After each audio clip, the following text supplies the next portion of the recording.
Well, it's your one-stop shop for everything that you'd want to know about rice. And here with more on the upcoming Beaumont Field Day is Agrilife Extension Agent Emilee Bean. Good to see you. Yes, good to see you too. Like I said, rice. Rice, rice.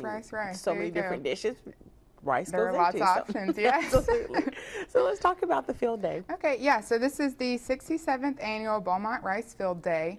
It takes place out at our experiment station on Aggie Drive, and just a great opportunity to see what goes on out there, what the guys have been busy researching and working on. We're very fortunate to have that facility here in Beaumont, so it's a good opportunity for if you're a rice producer. If not, it's open to the public, so if you want to learn more about rice, it's open to everyone. Now, it sounds too like you guys do some rice testing, and it's not just growing, but it's also maybe trying to come up with new ways. Or yes, definitely. And that's part of the tour. Actually, in the morning, they'll take you through the whole experiment station and what they're working on. They have some disease and insect management. They do trials on the new varieties of rice, rice breeding, different things like that. So, and then that's a way that they can help get that information out to our farmers and our producers to kind of implement in their practices. Now, you know, I guess, you know, when I think about third world hunger and things like that, you know, I mean, like rice is something that, you know, is sent over and things like that. Right. Kind of talk about the use of rice, because it seems like most dishes. Yeah, you know. and here in our country and even this part, rice is a big deal, but definitely in other countries, like you said, that's a staple part of their diet. And so that's a lot of where, you know, the production that we do, we export that to other countries and South America, things like that. So it definitely is a big commodity.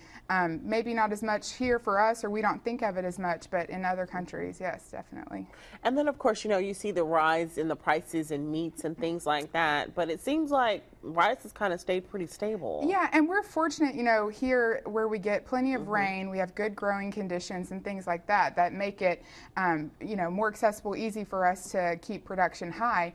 But just like any other commodity, if we start seeing droughts or some issues with maybe our water allocation, things like that, we could definitely see increases in those prices as well.